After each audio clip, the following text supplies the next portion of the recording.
East Africa may well be the birthplace of humanity. The oldest human skeletons are found in modern-day Ethiopia, and there's pretty good evidence that this is where modern humans evolved. This means that East Africa can claim a longer human heritage than anywhere else on Earth, which is pretty cool. So it's not surprising to learn that some of the world's oldest kingdoms also developed in this area. Not all of them are names we immediately recognize today, but to people of the ancient world, there were few greater powers than those of East Africa. Egypt kingdoms, Nubian kingdoms, Axum kingdoms. Let's start with the oldest, and the one most people know the best. Located along the Nile River was the ancient kingdom of Egypt. You've probably heard of the powerful pharaohs, the magnificent pyramids, and the ancient hieroglyphic script. But where did all of this come from? Nomadic tribes developed agriculture along the Nile around 6000 BCE, forming settled societies that eventually became larger and more complex. Egypt's first true kingdom, however, began around 3150 BCE when a ruler named Menes united these societies under his authority. This eventually led to the creation of a true Egyptian kingdom, which historians call the Old Kingdom. This political and military state dominated the Nile from roughly 2700 to 2200 BCE. The Kingdom of Axum, also known as the Axumite Empire, was a kingdom centered in northeast Africa and South Arabia. The empire lasted from classical antiquity to the Middle Ages, based primarily in what is now northern Ethiopia. The Kingdom of Axum spanned from modern-day Eritrea to northern Djibouti and eastern Sudan. At its height during the reign of King Caleb, it even extended into much of southern Arabia. As the kingdom became a major power on the trade route between Rome and India, it entered the Greco-Roman cultural sphere. Greek was the language of administration and Axum, and it was widely known by the 3rd century AD. It is also interesting to know that the Greek language was commonly used in inscriptions, coinage, and in trade. The Kingdom of Axum was considered one of the ancient worlds for great powers of the 3rd century, alongside Persia, Rome, and China. Beginning with the reign of Anubis, Oxfam minted its own coins, which have been excavated in locations as far as Caesar Maria in southern India. The kingdom continued to expand throughout late antiquity, conquering the city of Moroni from the Kush Empire. This city is well known today for its impressive pyramids.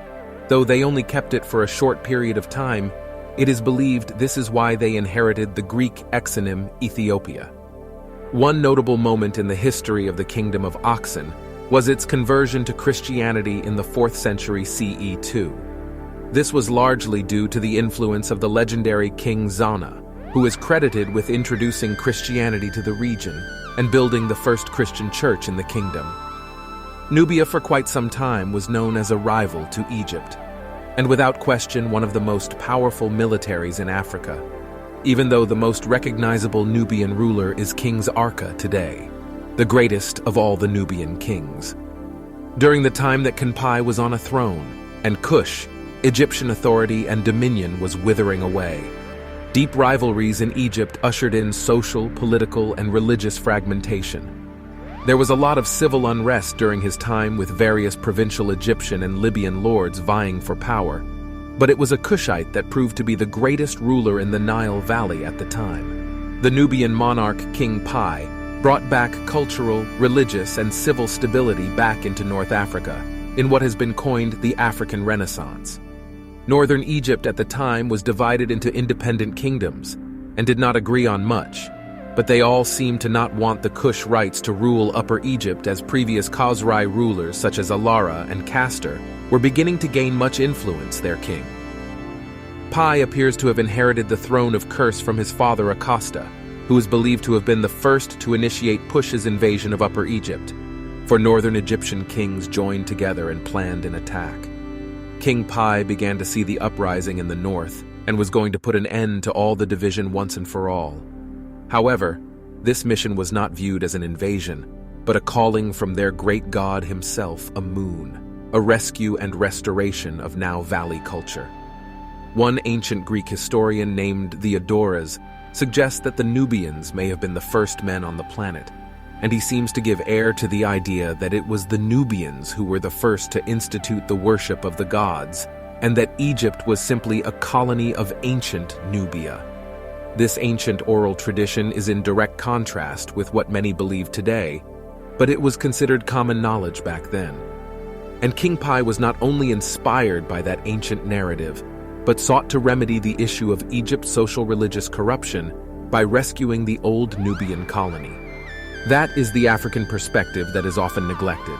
He took the name semitone away, meaning uniter of two lands, and rallied his army yoke the war horses the best of the stable, draw up the line of battle. Inscribed on a 6-foot square block of pink granite are the details of King Pi's rescue of Egypt. King Pisan forces north to battle the coalition of 4 kings, instructing his men to go quickly and press on. But when they arrived at Thebes and a temple of Karnak, they were to purify themselves.